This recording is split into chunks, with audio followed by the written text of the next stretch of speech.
ગયા લેક્ચરમાં આપણે અસમય સંખ્યાને સંખ્યા રેખા ઉપર દર્શાવતા શીખ્યા હતા, જેમાંથી વર્ગમૂળ 2 અને વર્ગમૂળ 5 માટેની આપણે ગણતરી કરી. હવે ફરીથી એક વખત યાદ કરી લઈએ થોડુંક. વર્ગમૂળ 2, વર્ગમૂળ 5 આ બધી સંખ્યાને સંખ્યા રેખા ઉપર દર્શાવવી હોય તો આપણે સૌથી પહેલાં શું કરીએ છીએ તો કે ગણતરી, કે ભાઈ આડો રેખાખંડ કેટલો દોરવાનો અને ઊભો રેખાખંડ કેટલો દોરવાનો. વર્ગમૂળ 2 માટે તો કે આપણે ભાગ પાડ્યા હતા વર્ગમૂળ 2ના, જેમાં ફરજિયાત 1 ભાગ 1 રાખવાનો. તો 2 હોય તો 1 વત્તા 1 એટલે 2 થાય. પછી પાયથાગોરસના પ્રમેયમાં વર્ગ આવતા હતા, એટલે 1 એટલે કોનો વર્ગ તો કે 1નો વર્ગ, પ્લસ અહીંયા પણ 1નો વર્ગ. એટલે અહીંયા વર્ગવાળા ખાનામાં જે સંખ્યા આવે એટલું આડું અને એટલું ઊભું દોરવાનું. મતલબ કે 1 એકમ આડું અને 1 એકમ ઊભું દોરીએ અને પછી એને જોડવાથી વર્ગમૂળ 2 આપણને સંખ્યા રેખા ઉપર મળશે. હવે 1 સેમી માપ લઈને જો દોરીએ તો આકૃતિ ખૂબ જ નાની થાય. એટલા માટે અહીંયા આપણે સ્કેલ માપ લીધો હતો અને સ્કેલ માપમાં લખ્યું હતું કે 1 એકમ, અહીંયા આપણે 1 એકમ એટલે કેટલા દોરશું તો કે 2 સેમી. એટલે 1 એકમ દોરવાનું હોય તો ફૂટપટ્ટી એનું 2 સેમી માપવાનું, બરોબર. મતલબ કે જે હોય એનું ડબલ કરી નાખવાનું. અહીંયા 1 આડું ને 1 ઊભું છે. સંખ્યા રેખા ઉપર 0 થી આગળ 1 આવે, બરોબર. અહીંયા લખ્યું છે 1, પણ આ ફૂટપટ્ટીનું 2 સેમી જેટલું હશે. એટલે આ આડું 1 એકમ દોરાણું કહેવાય. ફૂટપટ્ટીના માપ પ્રમાણે અહીંયાથી એટલું 2 સેમીનું, પણ આપણે લખશું 1, કારણ કે 2 સેમીને આપણે 1 કહીએ છીએ. એટલે આ 2 સેમી એને મેં 1 કીધું. 1 એકમ આડું દોરાઈ ગયું. આ આડી લંબાઈ 1 એકમ, ઊભી લંબાઈ પણ 1 એકમ. તો અહીંયાથી 1 એકમ ઊભી લંબાઈ. હવે કીધું એમ 1 એકમ કહીએ એટલે દોરવાનું કેટલા સેમી 2 સેમી. એટલે અહીંયાથી ઊભું માપ 2 સેમી થયું, બરોબર. જે કહેવાશે 1 જ એકમ. હવે આ પ્રકારનો ત્રિકોણ ગઈકાલે પાયથાગોરસના પ્રમેય મુજબ જોયું હતું, કે જેમાં 1 એકમ આડું ને 1 એકમ ઊભું દોરીએ ને એને જો ત્રાસી લંબાઈ માપવામાં આવે, એટલે કે આ જે ત્રાસુ માપ છે એ ત્રાસુ માપ વર્ગમૂળ 2 જેટલું થાય.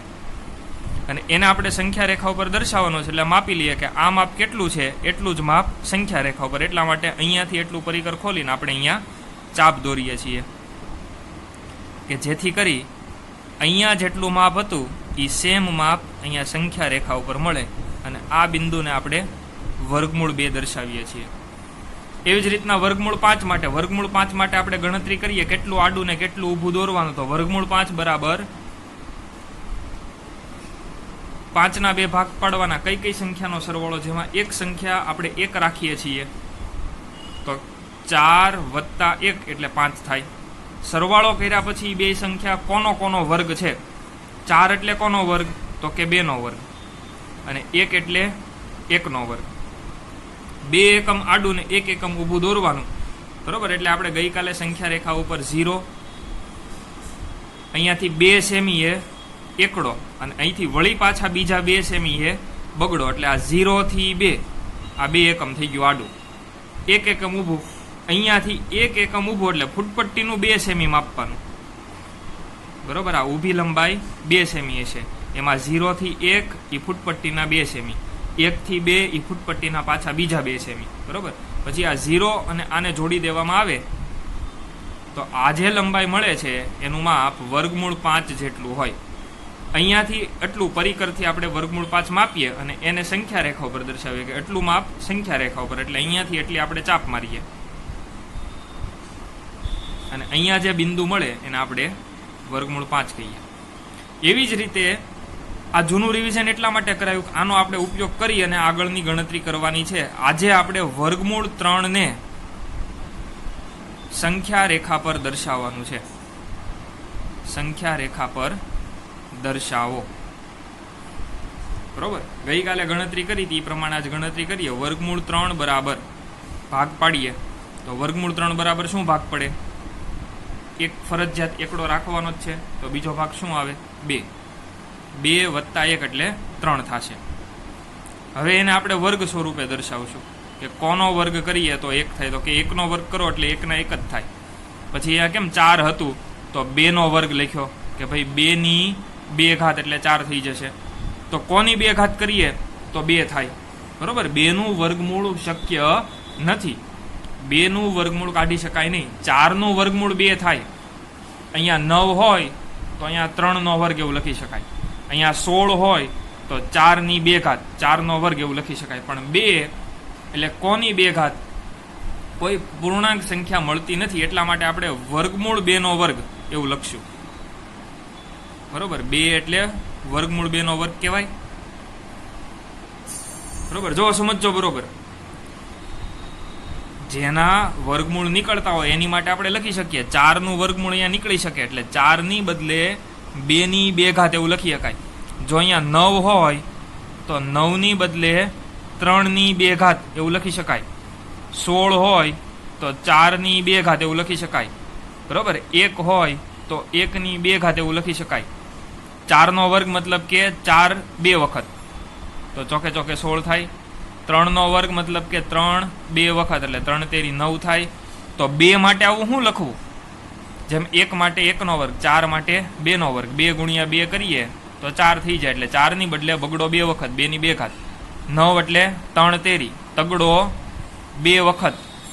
16 ચોકે ચોકે 16 એટલે કે ચોગડો 2 વખત. એમ 2 માટે આવી કોઈ પૂર્ણાંક સંખ્યા મળશે નહીં. બરોબર, એટલે આપણે શું કરશું? વર્ગમૂળ 2ની 2 ઘાત. બરોબર, જે સંખ્યાનું વર્ગમૂળ ન નીકળતું એની માટે આવું કરવાનું. કદાચ 3 દર્શાવવા હોય તો આવું દર્શાવાય, વર્ગમૂળ 3ની 2 ઘાત. 4 દર્શાવવાના થયા હોય તો 2ની 2 ઘાત. બરોબર, 2નું વર્ગમૂળ ન નીકળે, 3નું વર્ગમૂળ ન નીકળે, 4નું વર્ગમૂળ 2 થઈ જાય.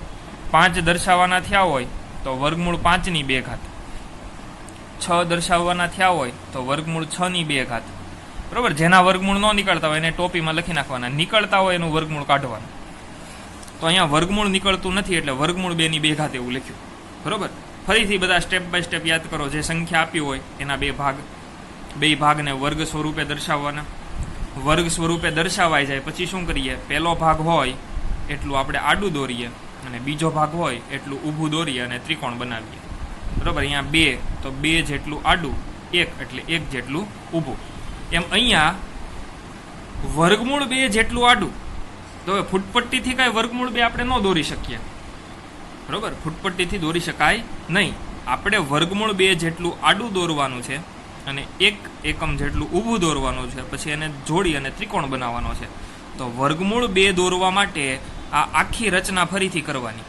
આ રચના કરો એટલે જુઓ, અહીંયા 0 થી વર્ગમૂળ 2 લખ્યા છે ને, આ આટલું આડું દોરાઈ ગયું કહેવાય. 0 થી વર્ગમૂળ 2 જેટલું. બરોબર, અને એટલું જ આપણે આડું જોતું હતું. બરોબર, એટલે આમાં જો ડબલ વખત રચના થશે. જુઓ સમજો, આપણે સંખ્યા રેખા અહીંયા 0. બરોબર, હવે આ બધી રચનામાં કેવું હતું? 1 આડું ને 1 ઊભું. તો આપણે ફટ કરતું ફૂટપટ્ટીથી 1 આડું અને 1 ઊભું દોરી અને ત્રિકોણ બનાવી નાખીએ અને ચાપ મારી દઈએ.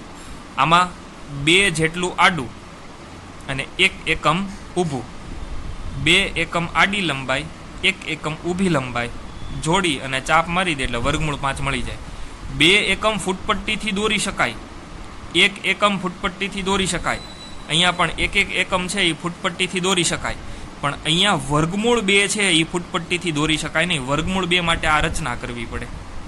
તો હું વર્ગમૂળ 2 દોરવા માટે આ જે રચના છે એ અહીંયા હું રિપીટ કરીશ. બરોબર ને? વર્ગમૂળ 2 દોરવા માટે હવે મને ખબર છે વર્ગમૂળ 2 દોરવા માટે શું કરવું પડે? 1 એકમ આડું, 1 એકમ ઊભું. તો અહીંયાથી હું 1 એકમ આડું, હવે 1 એકમ હું કહું છું પણ આપણે સ્કેલમાં શું લીધો છે? 1 એકમ બરાબર 2 સેમી, એટલે હું ફૂટપટ્ટીના 2 સેમી માપીને દોરીશ. તો અહીંયા આવ્યું 1. બરોબર, વર્ગમૂળ 2 હું દોરું છું પહેલાં.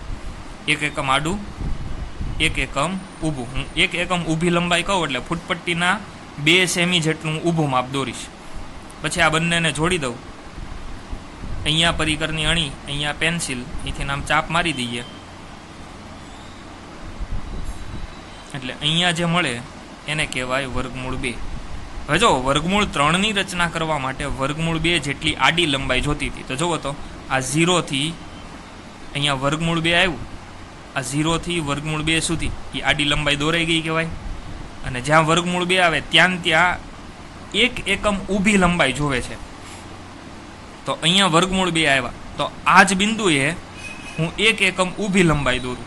બરોબર, 1 એકમ એટલે ફૂટપટ્ટીના કેટલા સેમી? 2 સેમી. એટલે અહીંયા હું 1 એકમ ઊભી લંબાઈ દોરું. બરોબર, એટલે આ વર્ગમૂળ 2 જેટલું આડું 1 એકમ ઊભું, અને હવે એ બંનેને જોડી દેવામાં આવે તો આ જે બીજી લાઈન જે બની છે એનું માપ વર્ગમૂળ 3 જેટલું થાય. એટલે 0 અણી ઉપર પેન્સિલ, અહીંથી નામ ચાપ, અને ઈ ચાપ જ્યાં અહીંયા નીચે મળશે એ આપણું વર્ગમૂળ 3 થયું. સમજાય છે? બરાબર. વર્ગમૂળ 2 દર્શાવવા માટે અહીંયા જે બે સંખ્યાઓ આવે એ પ્રમાણેની આડી લંબાઈ, ઊભી લંબાઈ જોવે. બરાબર. 1 એકમ આડું, 1 એકમ ઊભું, એ બંનેને જોડી દઈએ, અહીંથી એટલું માપ લઈને આમ ચાપ મારી દઈએ એટલે અહીંયા વર્ગમૂળ 2 મળે. તો એ વર્ગમૂળ 2 આપણને આડી લંબાઈ મળી કહેવાય. એ આડી લંબાઈનો અહીંયા આપણે ઉપયોગ કરવાનો છે. એટલે પહેલાં વર્ગમૂળ 2 જેટલી આડી લંબાઈ દોરી, 1 એકમ ઊભી લંબાઈ દોરી, ચાપ મારીએ એટલે વર્ગમૂળ 3 થાય. બરાબર.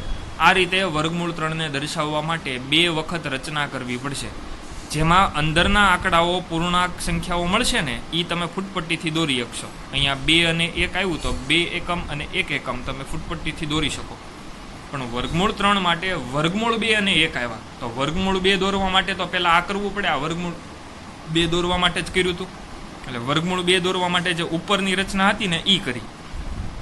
એ રચનાની ચાપ જ્યાં પૂરી થઈ ને ત્યાં 1 એકમનો ઊભો રેખાખંડ દોર્યો અને એને આની સાથે જોડી અને ચાપ મારી એટલે એ વર્ગમૂળ 3 થયું. બરોબર. હજી એક આપણે પ્રેક્ટિસ માટે ગણતરી કરીએ. બરોબર. રકમમાં એવું કીધું છે કે વર્ગમૂળ 6 ને સંખ્યા રેખા પર દર્શાવો. તો સૌથી પહેલા વર્ગમૂળ 6 ઉપરથી આપણે આંકડા કાઢવાના કે કેટલા એકમ આડું અને કેટલા એકમ ઊભું. એની માટે 2 ભાગ પાડવા પડે. 6 ના 2 ભાગ શું પાડવાનું? ફરજિયાત 5 વત્તા 1. હવે 1 એટલે તો કે 1 નો વર્ગ, અને 5 એટલે કોનો વર્ગ થાય? બરોબર. જેમ અહીંયા 4 નો 4 સાથે ગુણાકાર કરીએ 16 આવે, તો 16 હોય તો એની બદલે 4 2 વખત, 3 તેરી 9 થાય. તો જો રકમમાં 9 હોય તો 3 2 વખત એવું લખીએ કાંઈ. પણ 5 એટલે એવું નહીં મળે. બરોબર. એનું વર્ગમૂળ મળશે નહીં. એટલે આપણે અહીંયા લખશું વર્ગમૂળ 5 ની 2 ઘાત. બરોબર.